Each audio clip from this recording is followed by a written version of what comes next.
It gives me great pleasure to welcome you all to this pleasant and solemn function organized this morning to commemorate the 72nd anniversary of the Republic of India and the Constitution of India, which defines the relationship inter se between the rulers, the administrators, and the subjects. We are meeting at a time when there are dark clouds across the horizon. The pandemic seems to have gripped not only this country, but the globe as a whole. Normal functioning has been completely brought to a dust. This pandemic has redefined the way we live, the way we breathe, the way we socialize, and the way we conduct our economic affairs. Ever since the first lockdown, this institution, this majestic auditorium, also had to be locked down completely. This is the first program that is being conducted for the members in this auditorium exactly after around 10 months. And in a sense, therefore, there is a rebirth, a reawakening of our lives to the normal mainstream life that we were having before the pandemic had set in. During the month of August, we could not celebrate the Independence Day as the pandemic was at its peak and its transmission was very virulent. We have therefore decided that as we celebrate the Republic Day today, we also include a few of the activities of the Independence Day which are normally done by us on the 15th of August each year. In the year 2017, the Sabha entered into a very meaningful collaboration with the Indian Army through the General Officer commanding Maharashtra, Gujarat and Goa to celebrate the two national days of Republic Day and Independence Day in a meaningful way for the welfare of the armed forces. It marked a milestone in the annals of history of this institution. While the 15th of August is devoted to the fallen soldier, the 26th of January is for the wounded warrior. But today we have a combination of both the martyrs and the wounded warriors. Over the last 3 years, we have felicitated 29 martyrs' families, 28 wounded warriors, 2 institutions of the Indian Army who have been exclusively engaged in the welfare of the wounded warrior, 3 civilians, including 1 today, who have gone out of the way to contribute to the functioning of the armed forces. Over a period of these 2-3 years, we have given a solatium of 1 crore 9 lakhs to these deserving people, however small it be, but it's a manifestation of the love and affection of this institution, of all of you, including us, for these men in uniform and the families of these men in uniform. India is a sovereign, social, secular democratic republic governed by a constitution. The Constitution of India is a written constitution with 395 articles and 8 schedules. It is by far the biggest constitution in this world. This constitution was brought into being on the 26th of January 1950 after it was adopted by the Constituent Assembly on the 26th of November 1949. It took the Constituent Assembly 2 years, 11 months and 18 days to debate and discuss the various amendments to the Constitution and ultimately put their seal of approval to the Constitution on the 26th of November 1949. It exactly took 858 days after India had become a dominion following the withdrawal of the British Army to become a republic. Addressing the nation on the occasion of the birth of the Republic, Dr. Rajendra Prasad, the first president of the country, exhorted the people to realize peacefully the dreams that had inspired the father of the nation, of the captains of the freedom struggle and of the armed forces, and to usher in a classless, cooperative, free and happy society. We have traveled quite a distance over the last 71 years in realizing the dreams of the founders as enunciated by Rajendra Babu at the beginning of the Republic.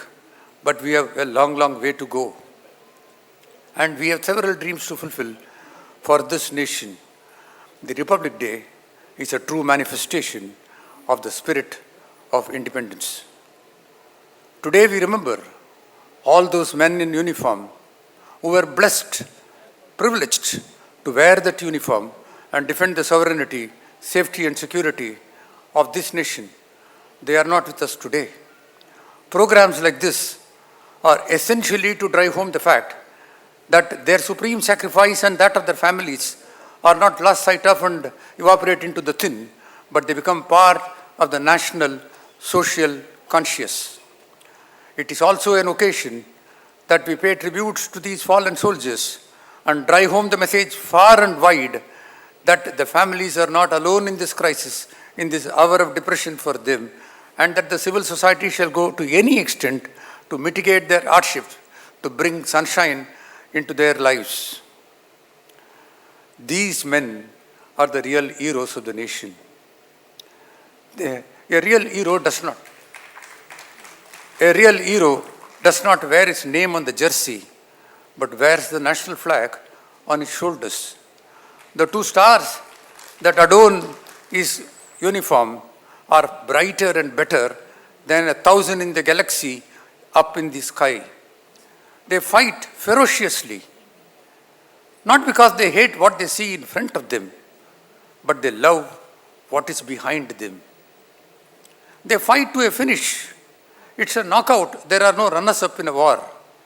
Either he comes back joyous, carrying the national flag atop, or is draped in the national flag and brought home when the coffin is being lowered. Alive or dead, the national flag is his companion.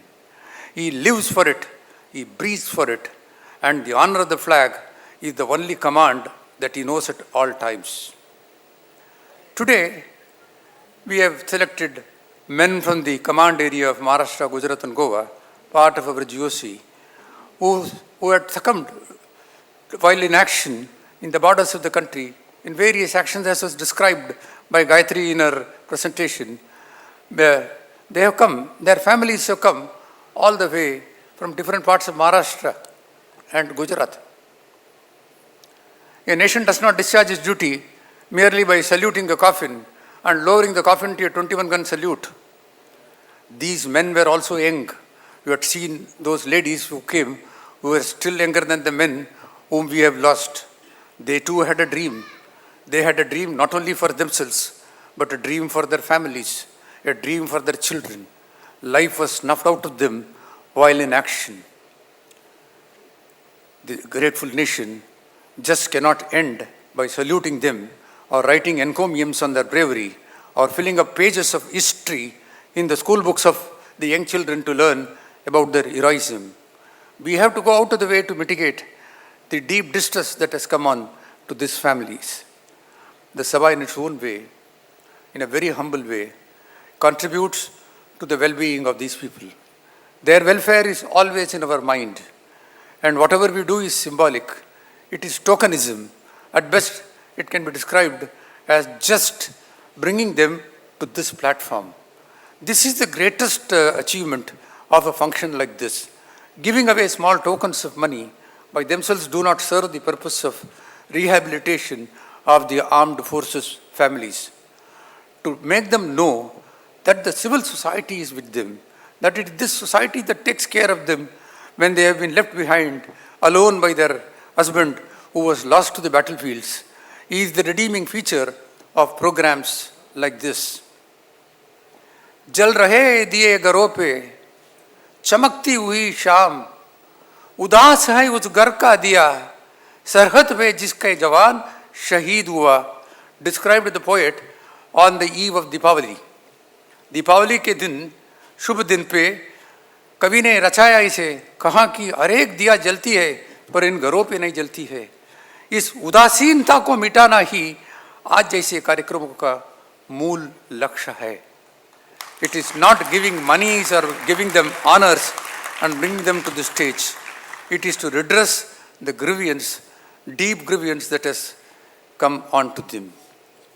I said at the beginning of the address that the Republic Day is devoted to the wounded warriors. And today we have with us 12 such men from the armed forces who have been disabled to various degrees by actions and counteractions in the line of control and beyond, while external aggression has been at its peak in the country. They have come all the way, like the martyrs' families, from different parts of the country. In honoring them, we are honoring ourselves, because they are part of the civil society today. The martyrs are no longer alive to experience what the civil society does, but these men are available to believe that the civil society is completely with them and that they are not forgotten and that their rehabilitation is a duty only of the army. They have gone far beyond that to understand that they can themselves come to the mainstream life quickly with the support of the civil services. As a token of our affection and love for these people who have sacrificed their limbs or impaired their limbs to some extent, we give a solatium of ₹1,00,000, which is too small an amount that we are giving. But much more than that, as I said, it is packed with our love and affection. In the year 2018, we instituted the Shanmukhananda Ratna Award. We wanted the civil society to be more proactive than just speaking glories of the army or standing up in attention to the armed men when you see them across the streets. We wanted the civil society to go beyond it, be proactive, to join the mainstream functioning of the Indian Army, of the armed forces, including the Indian Army. There are several civilians who have contributed significantly to the cause and the functioning of the armed forces. In the first year, the inaugural year in 2018, the award was given to Dr. Seema Rao, and fortunately, Dr. Seema Rao is present here today, along with her family. She has gone, along with her husband, Honorary Major Deepak Rao. She graced the function at the beginning.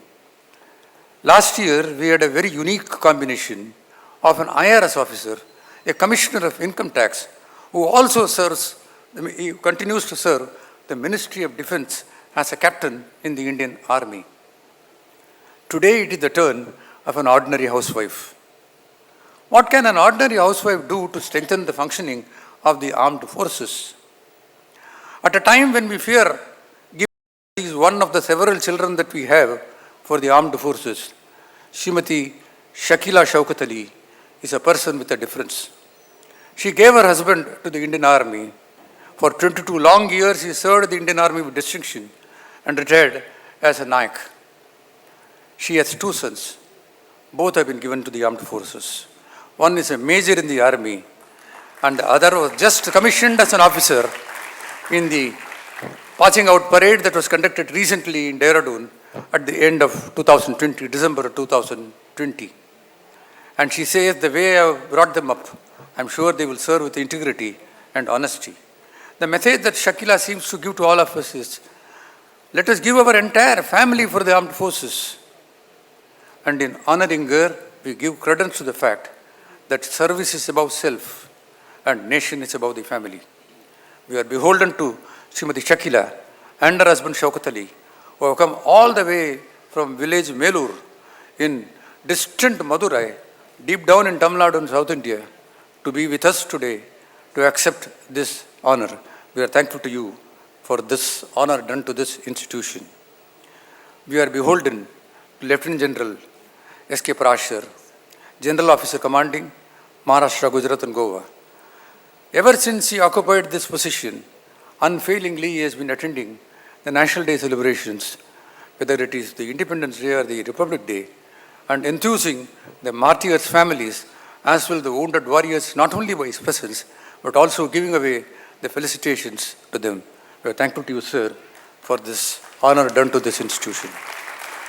As I come to the end of my address this morning, may not the spirit of independence and republic linger in us for just these two designated dates that the Government of India and the Constitution has given to us. Let it be all-pervading. Let the spirit of independence inure in us 24/7 each day. That is the way we can pay tributes to the martyrs and to the contribution of the wounded warriors. As I said at the beginning, we are meeting at a very critical time. There is external aggression, there is internal aggression as well. The pandemic has dissolved the growth of the nation, and the gross domestic product has suffered considerably during the last 1 year. It is during these times that the civilian society should marshal all its resources, raise above the petty ranks of differences between ourselves, and support the Indian Armed Forces, as well the government of the day, so that they can meet the challenges headlong and soon transit to the super way of accelerated development for the nation as a whole. Thank you, and may God bless you all.